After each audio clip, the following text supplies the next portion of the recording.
tax liability would be lesser. Then there is a rationalization of the provisions of charitable trusts. So there were two regimes that were there. So those have been converged. The convergence has been provided. Also, there were instances where, because of certain procedural delays, the exemptions or the recognition of those trusts were being denied. So that has also been taken care of in this budget, and relevant provisions have been put in place that in case there is a delay, then the delays can be condoned and the registrations can be provided. I think it would be a big source of big comfort to the trusts and also for the entities who are seeking registration for the purpose of Section 80G. The next is rationalization of TDS rates and provisions. So the TDS rates after analysis have been reduced from 5% to 2%, and also in the case of e-commerce operators from 1% to 0.1%, because we took this feedback from the industry, and what was found was that because of this TDS provision, there was a lot of liquidity which was blocked. Ultimately, a refund would be there, but then there was a lot of liquidity blocked for a substantial period of time, and therefore this thought that the TDS rate would be reduced from 1% to 0.1%. There has been the provisions also provide for decriminalization of TDS default. So that is also, that will provide comfort, substantial comfort to all the business entities and all the deductors community.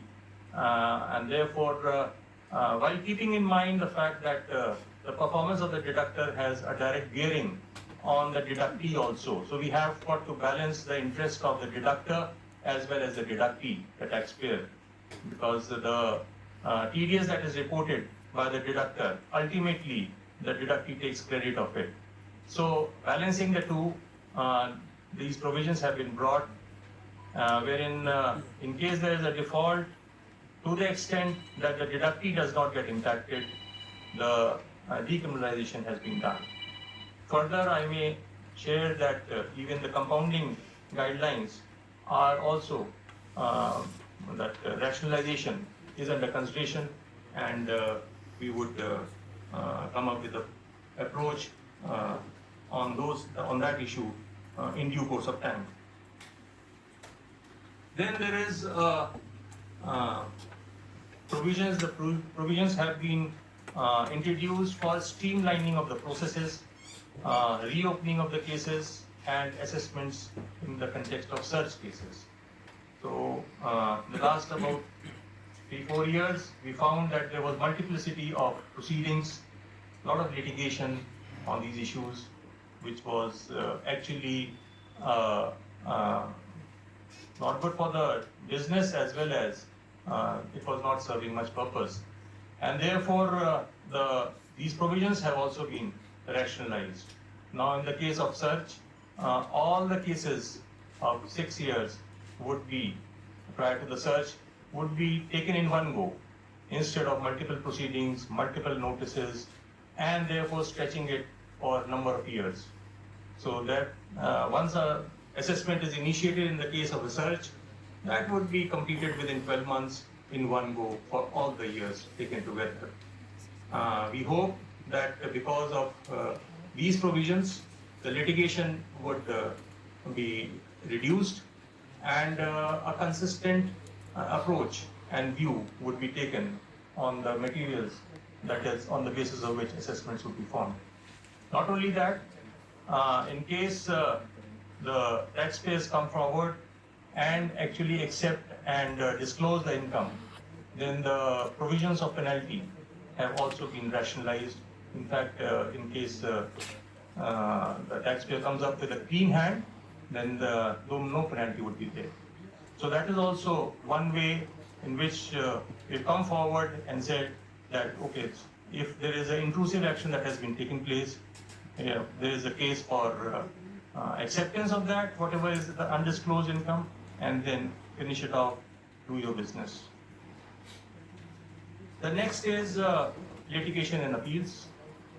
So we are conscious of the fact that substantial cases are stuck in appeals and litigation, and therefore a scheme which is similar to the earlier VSVS scheme has also been launched.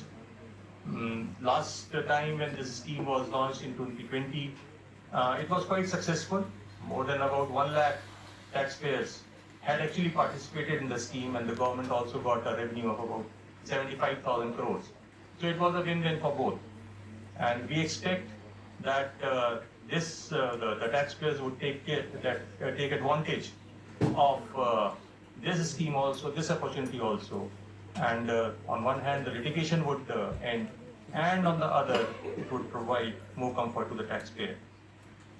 Certain provisions have been added in the Benami Property Transactions Act also, where waiver of penalty and prosecution in the case of Benamidar has been introduced to provide comfort to the Benamidar that in case he wants to come out clean and state the true state of affairs, then the provisions for the prosecution or penalty would be waived in his case. And last but not the least, the announcement by Honorable Finance Minister that in the next 6 months we will try to, from our side we will try to, but then the mandate is that in the 6 months we will have a relook of the Income Tax Act, see that it is simplified, and we make it easier for the taxpayer to actually go through it, comprehend it, and perhaps it will also help in better compliance. So this is a big project for us. In the next 6 months, we'll take it forward. We hope that we would be able to bring out a regulation, a set of a new version of Income Tax Act, which would be acceptable to all. With this, I would close, and subsequently we'll get questions, we'll answer that. Thank you.